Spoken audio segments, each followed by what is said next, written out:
আদেশে নিষিদ্ধ হচ্ছে জামাত শিবির। আন্ডারগ্রাউন্ডে অপতৎপরতা করলে কোনো ছাড় নয়, দেশ টিভিকে আইনমন্ত্রী।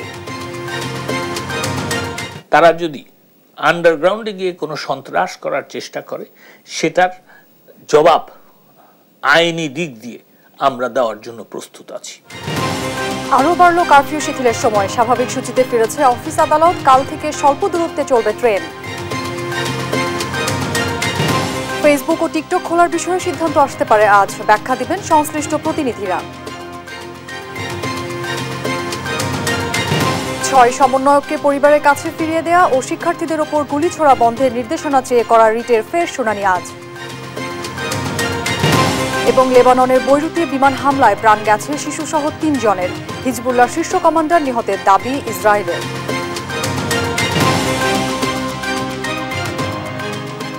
দেখছিলেন শিরোনাম সংবাদ সকালে, সঙ্গে আছে অরিন ইশরাত। এবারে বিস্তারিত। নিষিদ্ধের পর জামাত শিবির আন্ডারগ্রাউন্ডে সন্ত্রাসী কর্মকাণ্ড করলে কোনো ছাড় নয়, দেশ টিভিকে জানালেন আইনমন্ত্রী আনিসুল হক। মন্ত্রী বলেন, ৭১-এ তারা যেভাবে বর্বরতা চালিয়েছিল ঠিক একই কায়দায় কোটা আন্দোলনে ভর করে নৃশংসতা চালিয়েছে চক্রটি। শামীমা আক্তারের রিপোর্টে বিস্তারিত। দেশ টিভির নিয়মিত আয়োজন দেশ সাম্প্রতিকে মুখোমুখি আইনমন্ত্রী আনিসুল হক। মঙ্গলবার রাত 9:30টার কিছু পরে দেশ টিভি কার্যালয়ে পৌঁছান মন্ত্রী। তাকে উষ্ণ অভ্যর্থনা জানান দেশ টিভির ব্যবস্থাপনা পরিচালক আরিফ হাসান। মন্ত্রী দেশ টিভি কার্যালয় ঘুরে দেখেন। দেশ সাম্প্রতিকে আইনমন্ত্রী বলেন, বুধবারেই প্রজ্ঞাপন জারি করে নিষিদ্ধ করা হবে জামায়াত শিবির। নিষিদ্ধের পর আন্ডারগ্রাউন্ডে গিয়ে কোনো অপকর্ম করলে ছাড় দেওয়া হবে না বলেও জানান তিনি। এরা আন্ডারগ্রাউন্ডে গিয়ে আপনার কোনো সন্ত্রাস করতে পারে কিনা, সেখানে আমি বলবো যে দেখেন, তারা যদি আন্ডারগ্রাউন্ডে গিয়ে কোনো সন্ত্রাস করার চেষ্টা করে সেটার জবাব আইনি দিক দিয়ে আমরা দেওয়ার জন্য প্রস্তুত আছি। তারা যদি আপনার জনগণের জানমালের ক্ষতি করে আমরা অবশ্যই কঠোর হস্তে সেটা দমন করার জন্য প্রস্তুত আছি। এক্স মেয়র গাজীপুরের জাহাঙ্গীরের ক্ষতগুলি দেখানো হলো এবং আপনারা দেখেছেন যে যাত্রাবাড়িতে একজন পুলিশকে হত্যা করে তাকে ঝুলিয়ে রাখা হয়েছে। এই নৃশংসতা কিন্তু জামাত শিবির, বিএনপি আর ছাত্রদলই করতে পারে। তার কারণ হচ্ছে 1971-এর নৃশংসতাটা এরকমই ছিল। তিনি বলেন, ৭১-এ যেভাবে জামায়াত ঘৃণ্য কর্মকাণ্ড জড়িত ছিল, সাম্প্রতিক সময়ে কোটা আন্দোলনকারীদের উপর ভর করে একই ধরনের নৃশংস বর্বরতা চালিয়েছে তারা। 53 বছর পরেও বাংলাদেশকে তারা অকার্যকর করার জন্য এবং বাংলাদেশের স্বাধীনতা নষ্ট করার জন্য এখনো ষড়যন্ত্র এবং আমি বলবো যে সন্ত্রাস যুক্ত। এ সময় মন্ত্রী বিচার বিভাগীয় তদন্ত কমিশনের নিরপেক্ষ তদন্তের স্বার্থে কোটা আন্দোলন ও ঘটে যাওয়া নৃশংসতার বিষয়ে মন্তব্য করা থেকে বিরত থাকেন। মন্ত্রী জানান, প্রধানমন্ত্রীর নেতৃত্বে দেশ যেভাবে এগিয়ে যাচ্ছে তাকে বাধাগ্রস্ত করতেই উন্নয়ন প্রকল্পে হামলা চালিয়েছে জামায়াত শিবির চক্র। বাংলাদেশকে নষ্ট করে দেওয়া। শামীমা আক্তার, দেশ টিভি। এর আগে মঙ্গলবার সচিবালয়ে সাংবাদিকদের আইনমন্ত্রী আনিসুল হক জানান, নির্বাহী আদেশে আজ নিষিদ্ধ হচ্ছে জামাত শিবির। কোটা আন্দোলনের নামে যে সহিংসতা হয়েছে তাতে সাধারণ শিক্ষার্থীরা নয়, বরং বিএনপি, জামাত, ছাত্রদল, শিবির জড়িত বলে অভিযোগ করেন তিনি। শামীমা আক্তারের আরেকটি প্রতিবেদন। বুধবারের মধ্যেই জামায়াত শিবিরের রাজনীতি নিষিদ্ধের প্রজ্ঞাপন জারির সম্ভাবনা রয়েছে বলে জানিয়েছেন আইনমন্ত্রী আনিসুল হক। নির্বাহী আদেশের মাধ্যমেই এটি করা হবে বলে জানান তিনি। মঙ্গলবার সচিবালয়ে আইন মন্ত্রণালয়ে সাংবাদিকদের প্রশ্নের উত্তরে একথা বলেন আইনমন্ত্রী। ওনার বক্তব্যের মধ্যেই কিন্তু প্রথম প্রশ্নের জবাব পাবেন। আর মাননীয় প্রধানমন্ত্রী আমাকে নির্দেশ দিয়েছেন, এটা ঠিক, যে আগামীকালকের মধ্যে একটা ব্যবস্থা নেওয়ার, এবং আমি আশা করি আমি কিছুক্ষণ পরে মাননীয় স্বরাষ্ট্রমন্ত্রীর সাথে বসব এবং সেইখানে আমরা সিদ্ধান্ত নিব কোন আইনি প্রক্রিয়ায় হবে। সেটা যখন আমরা সিদ্ধান্ত নিব তখন বলব। গেল সোমবার আওয়ামী লীগের নেতৃত্বাধীন 14 দলীয় জোটের সভায় জামায়াত শিবির নিষিদ্ধ করার বিষয়ে একমত হয় 14 দলীয় জোট। আওয়ামী লীগ সভাপতি প্রধানমন্ত্রী শেখ হাসিনার সভাপতিত্বে অনুষ্ঠিত হয় এই সভা। 14 দলের এই সভায় সর্বসম্মতিক্রমে সিদ্ধান্ত হয় জামাত শিবির গোষ্ঠীর অপশক্তি রাজনীতি নিষিদ্ধ করা। আরেক প্রশ্নের জবাবে মন্ত্রী বলেন, এই সহিংসতার সঙ্গে কোটা আন্দোলনকারীদের কোনো সম্পৃক্ততা নেই। কোটা বিরোধী আন্দোলন করছিলেন তারা কিন্তু বলেছেন এই সহিংসতার সাথে তাদের কোনো সম্পৃক্ততা নাই। তো সেই ক্ষেত্রে আমাদের কাছে তথ্য উপাত্ত আছে যে এই জামাত, বিএনপি, ইসলামিক ছাত্র শিবির এবং ছাত্র দলের যারা জঙ্গি তারাই এটা করেছে। উচ্চ আদালতের রায়ের প্রেক্ষিতে 2013 সালে জামায়াত ইসলামের নিবন্ধন বাতিল করে নির্বাচন কমিশন। শামীমা আক্তার, দেশ টিভি, ঢাকা। দেশে জঙ্গি উত্থান আর ধ্বংসাত্মক কাজের জন্য জামাত শিবিরই দায়ী বলছেন স্বরাষ্ট্রমন্ত্রী। মঙ্গলবার সন্ধ্যায় স্বরাষ্ট্র মন্ত্রণালয়ে 7 মন্ত্রী, 4 সচিব ও আইন শৃঙ্খলা রক্ষাকারী বাহিনীর শীর্ষ কর্মকর্তাদের সঙ্গে বৈঠক শেষে সাংবাদিকদের এ তথ্য জানান তিনি। সভা শেষে তিনি জানান, কোনো গণগ্রেফতার হচ্ছে না। শিক্ষামন্ত্রী জানান, কোনো শিক্ষার্থীকে হয়রানি করা হবে না। জয় যাদবের রিপোর্ট।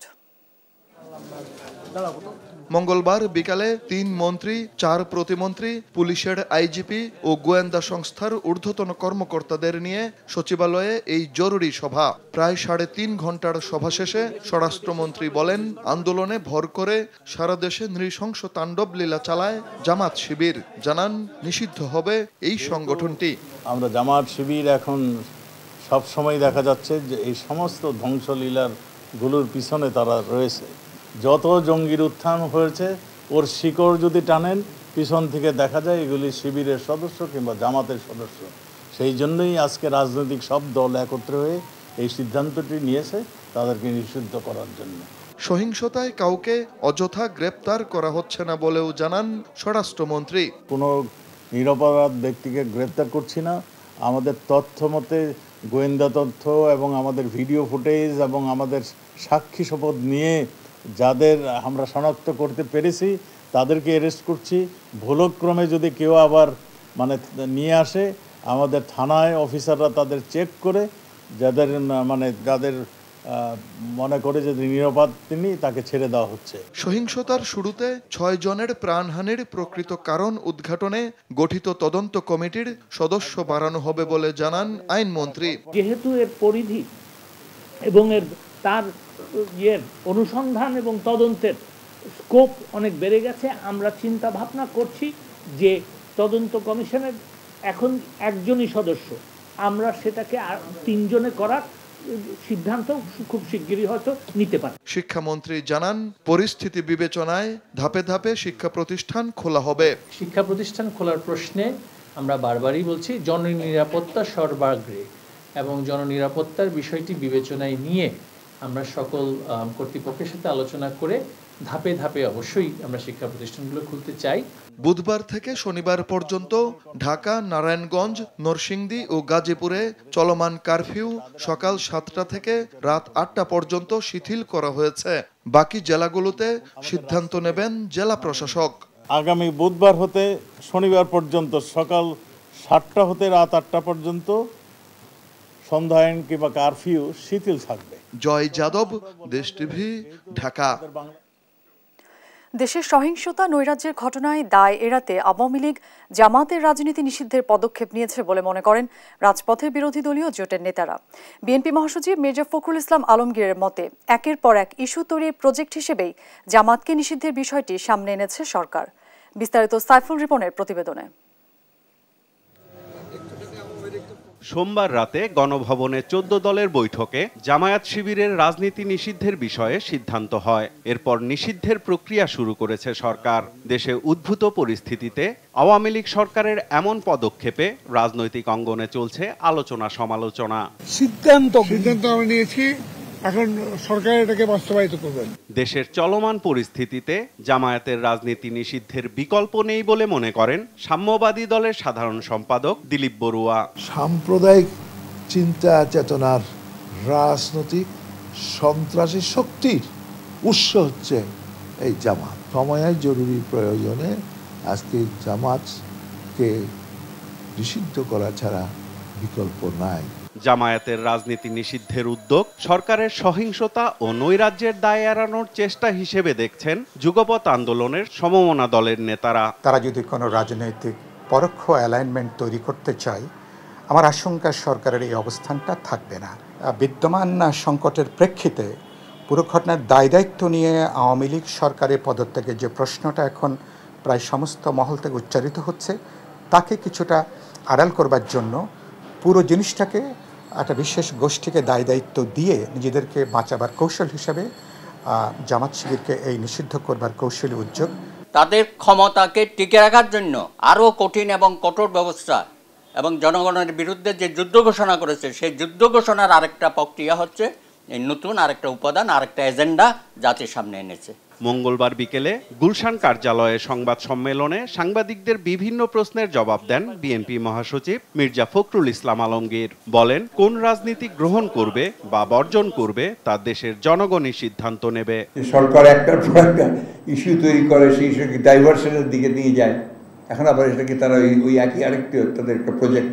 আমাদের বক্তব্যে আমরা খুব পরিষ্কার, আমরা বিশ্বাস করি আপনার বহুদলীয় গণতন্ত্রে, আমরা বিশ্বাস করি যে যারা যারা এখানে রাজনীতি করে তাদের অধিকার আছে রাজনীতি করার। এখন জনগণের দায়িত্ব হচ্ছে সেটা দিয়ে কার রাজনীতি সে গ্রহণ করবে, কার রাজনীতি সে গ্রহণ করবে না। এর জন্য যেটা দরকার সেটা একটা অবাধ সুষ্ঠু নির্বাচন। অবাধ নির্বাচন আজকে যে এত ক্রাইসিস, এই ক্রাইসিসগুলো মূলত হচ্ছে আপনাদের দেশে কোনো প্রতিনিধিত্বমূলক গণ সরকার নাই। ক্ষমতাসীন আওয়ামী লীগ জঙ্গিবাদের সবচেয়ে বড় পৃষ্ঠপোষক বলেও মন্তব্য করেন মির্জা ফখরুল ইসলাম আলমগীর। সরকার পরিকল্পিতভাবে এই দেশের জঙ্গিবাদের তারা পৃষ্ঠপোষকতা করেন। সাইফুল রিপন, দেশ টিভি, ঢাকা। চলমান কারফিউর বিধিনিষেধও আরও শিথিল হয়েছে। স্বাভাবিক সূচিতে ফিরেছে সরকারি বেসরকারি অফিস। ব্যাংকে লেনদেন চলবে সকাল 10টা থেকে বিকেল 4টা পর্যন্ত। দেশব্যাপী চলমান কারফিউতে চলাফেরার ক্ষেত্রে বিধিনিষেধেও আরও শিথিল করা হয়েছে। রাজধানী ঢাকা, গাজীপুর, নারায়ণগঞ্জ ও নরসিংদীতে বুধবার থেকে শনিবার সকাল 7টা থেকে রাত 8টা পর্যন্ত কারফিউ শিথিল থাকবে। আজ থেকে স্বাভাবিক সূচিতে ফিরেছে অফিস আদালতও। এছাড়া কাল থেকে স্বল্প দূরত্বের লোকাল, মেইল ও কমিউটার ট্রেনগুলো চলাচল করবে।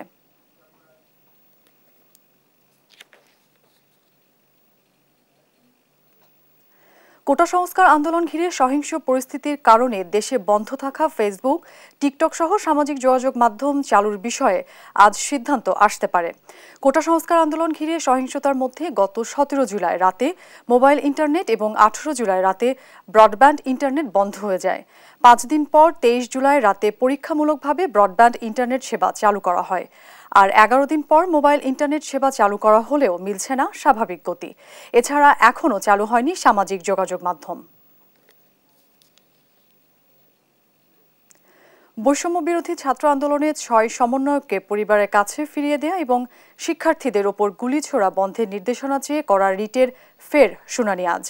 ডিবি হেফাজত থেকে বৈষম্য বিরোধী ছাত্র আন্দোলনের 6 সমন্বয়কের মুক্তি এবং আন্দোলনকারী শিক্ষার্থীদের ওপর গুলি ছোড়া বন্ধের নির্দেশনা চেয়ে সোমবার হাইকোর্টে একটি রিট আবেদন করেন আইনজীবী মঞ্জুরুল আল মতিন ও আইনুন নাহার।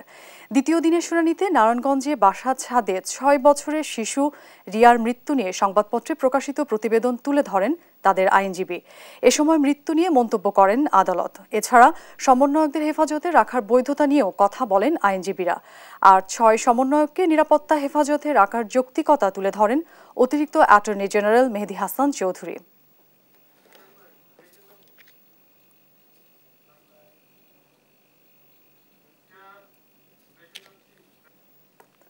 দফায় দফায় বন্যা, এরপর কোটা সংস্কার আন্দোলন ও কারফিউর কারণে সুনামগঞ্জ ও মৌলভীবাজারে পর্যটন খাতে ধস নেমেছে। চলমান রাজনৈতিক পরিস্থিতিতে বাতিল হয়েছে শত শত বুকিং, লোকসান হচ্ছে কোটি কোটি টাকা।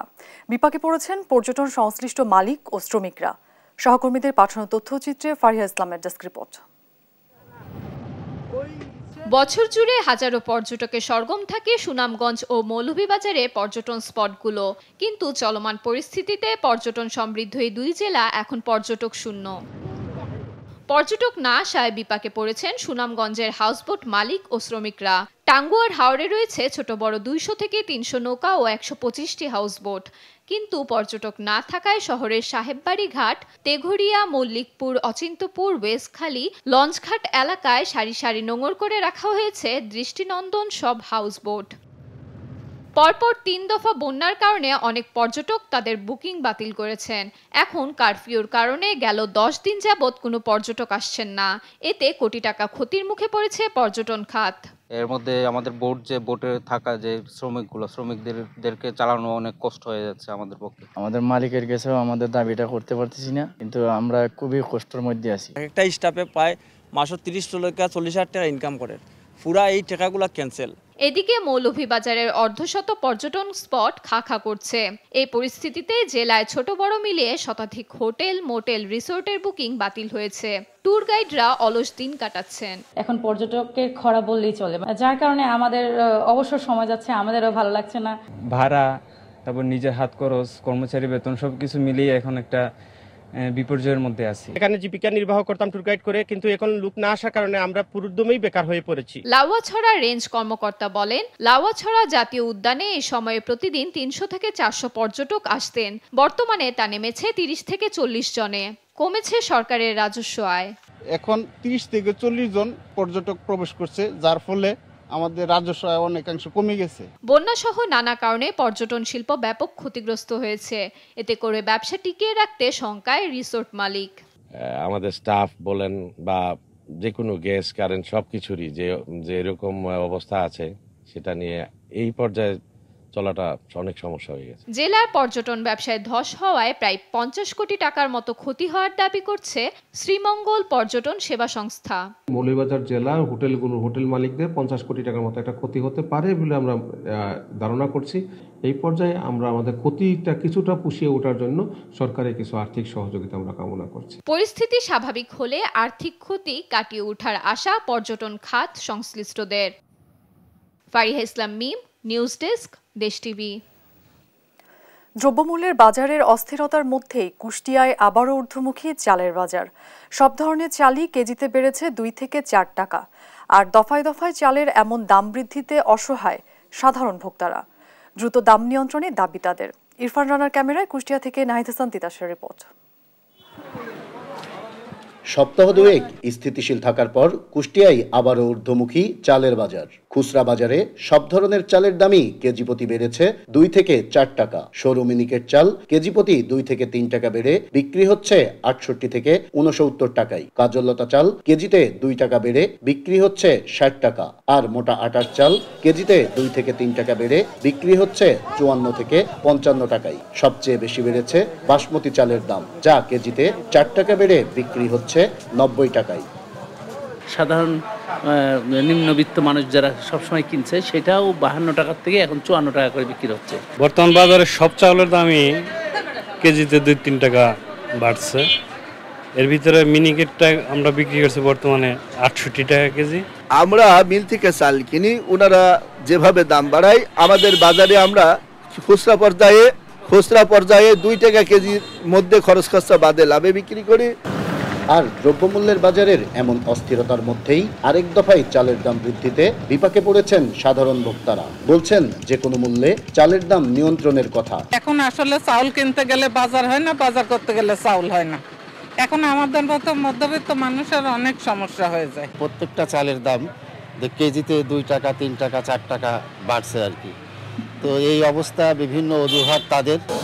এদিকে চালের দাম বৃদ্ধির কারণ হিসেবে মিল মালিকরা দেখাচ্ছেন নানা অজুহাত। বলছেন ধানের দাম বৃদ্ধি ও সংকটের কারণে চাল উৎপাদনে বেড়েছে খরচ, তাই বাড়ছে চালের দাম। 1 কেজি সরু ধানের দাম 45 টাকা মোকামি দাম চেয়েছে, যার চাউলের ক্রাশিং করলে পারে 70 টাকার উপরে পড়তা পড়ে। আমাদের সরকার যে রেট দেবে আমরা সেই রেটে মানবো, কিন্তু ধান আর চাল থেকে ধান থেকে কিন্তু চাল হয়।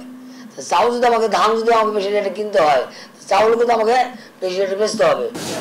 কারণে অকারণে দফায় দফায় চালের দাম বৃদ্ধির এমন প্রবণতা বন্ধ না হলে অস্থিরতা কাটবে না দেশের চালের বাজারে। তাই চালের বাজার নিয়ন্ত্রণে কার্যকরী পদক্ষেপের দাবি সাধারণ ভোক্তাদের। নাহিদ হাসান তিতাস, দেশ টিভি, কুষ্টিয়া। বাজারে কমেছে সবজির দাম, বেড়েছে মশলার দাম। নিত্যপণ্যের বাজার দর জানাবেন বাগেরহাট থেকে এসএস সোহান। সরবরাহ বৃদ্ধি পাওয়ায় এবং বাজারে ক্রেতা কম থাকায় বাগেরহাটে সব ধরনের সবজির দাম কমেছে। তবে বাগেরহাটের বাজারে মশলা এবং চালের দাম কিন্তু বৃদ্ধি পেয়েছে। সকাল থেকে বাগেরহাটের বাজার ঘুরে আমরা দেখেছি সবজি বাজারে কিন্তু বেশ মন্দা যাচ্ছে। ব্যবসায়ীরা আমাদেরকে জানিয়েছেন 2-3 দিনের সবজিও কিন্তু তাদের ঘরে মজুদ রয়েছে। সবজির দাম আসলে বেশ কমেছে বলে তারা আমাদেরকে জানিয়েছেন। বাগেরহাটের বাজারে আজকে বেগুন বিক্রি হচ্ছে 50 টাকা করে, করল্লা 50 থেকে 60 টাকা, কচুরমুখী 60 থেকে 70 টাকা, আর লাউ 30 থেকে 40 টাকা, চাল কুমড়া 30 থেকে 40 টাকা, মিষ্টি কুমড়ার কেজি বিক্রি হচ্ছে 25 থেকে 35 টাকা, পটল বিক্রি হচ্ছে 30 থেকে 35 টাকা, ঢেঁড়স 60 টাকা, ঝিঙে 50 টাকা, শসা বিক্রি হচ্ছে সব থেকে কম দামে 20 টাকা। তবে কোল্ড স্টোরে রাখা গাজর এবং টমেটোর কিন্তু দাম কমেনি। টমেটোর কেজি 240 টাকা এবং গাজরের কেজিও 240 টাকা করে বিক্রি হচ্ছে। এদিকে 400 টাকা কেজিতে বিক্রি হওয়া কাঁচামরিচের দাম কিন্তু নেমে এসেছে 140 টাকায়। এতে ক্রেতাদের মাঝে কিছুটা স্বস্তি ফিরলেও তাদের দাবি যে বিগত দিনে সবজির যে দাম ছিল তার থেকে এখন এই দাম কমার পরেও কিন্তু অনেক বেশি দামে তাদের কিনতে হচ্ছে। এছাড়া দেশে উদ্ভূত পরিস্থিতির কারণে বাজারে কিন্তু ক্রেতা বা ভোক্তার সংখ্যা বেশ কম বলে আমাদেরকে জানিয়েছেন কাঁচা বাজার ব্যবসায়ীরা।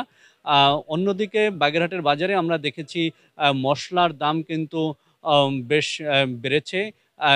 শুকনো মরিচ বিক্রি হচ্ছে কেজি 500 টাকা করে এবং শুকনো মরিচের গুঁড়া বিক্রি হচ্ছে 550 থেকে 600 টাকা করে, হলুদের গুঁড়া বিক্রি হচ্ছে 380 থেকে 400 টাকা করে, আদা বিক্রি হচ্ছে 320 থেকে 350 টাকা করে, পেঁয়াজ বিক্রি হচ্ছে 110 টাকা করে, রসুন বিক্রি হচ্ছে 180 থেকে 220 টাকা করে।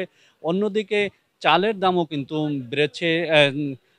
মোটা বা যে চালটা বেশিরভাগ অসচ্ছল মানুষরা খেয়ে থাকেন সেই চালটা কিন্তু 45 টাকা করে বিক্রি হতো, আজকে সেটা বিক্রি হচ্ছে 48 থেকে 50 টাকায়।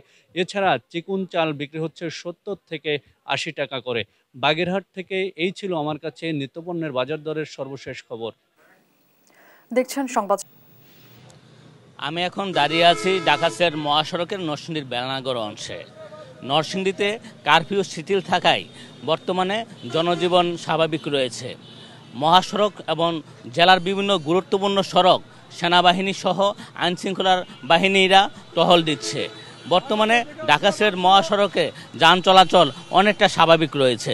মহাসড়ক দিয়ে দূরপাল্লার যাত্রীবাহী বাস এবং মালবাহী ট্রাক সহ বিভিন্ন যানবাহন চলাচল করছে।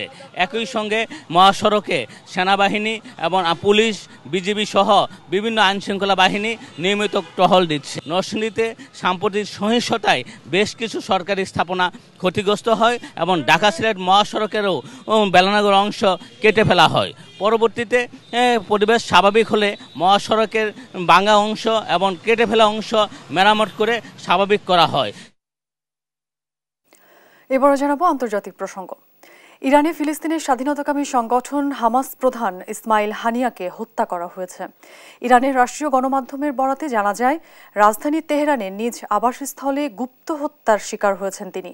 যদিও এ হত্যার পেছনে কারা রয়েছেন সে বিষয়ে কিছুই জানা যায়নি। এছাড়া এ বিষয়ে এখনও কোনো মন্তব্য করেনি ফিলিস্তিনের স্বাধীনতাকামী সংগঠন।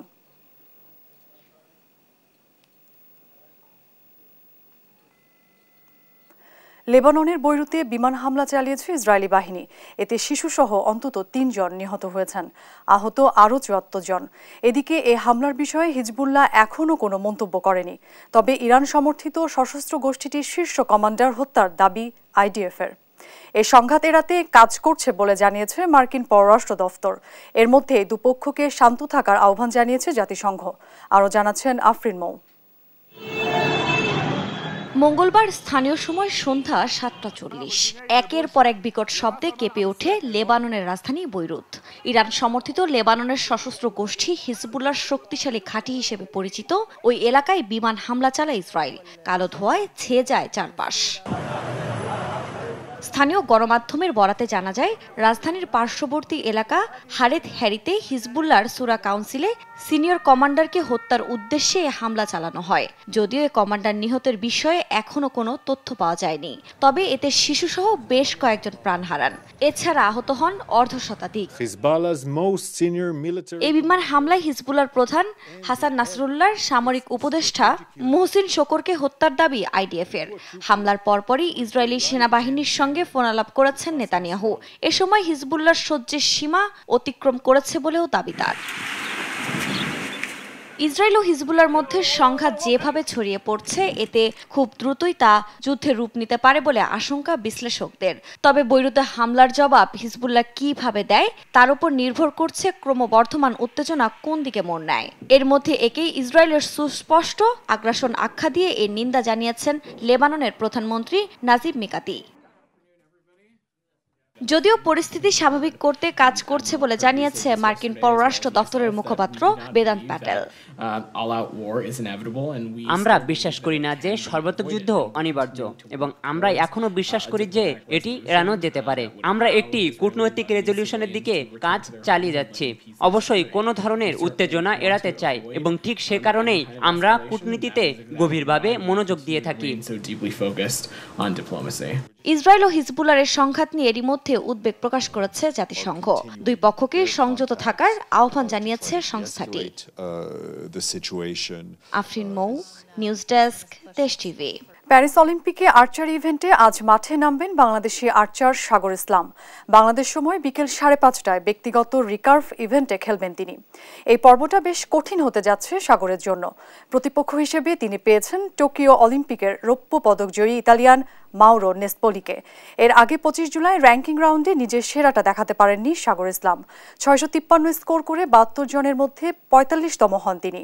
বাংলাদেশ থেকে এবারের আসরে সরাসরি খেলার যোগ্যতা অর্জন করেছেন সাগর। তবে নেসপোলিকে হারিয়ে পরের পর্বে যেতে হলে নিজের সেরাটাই দিতে হবে দেশ সেরা আর্চারকে।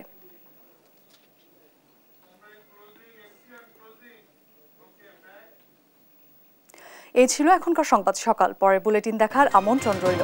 এছাড়া দেশ টিভির সর্বশেষ সব খবর পেতে ভিজিট করুন www.desh.tv। ফেসবুকে আমাদের সঙ্গে যুক্ত থাকুন দেশ টিভি অথবা দেশ টেলিভিশন পেজে।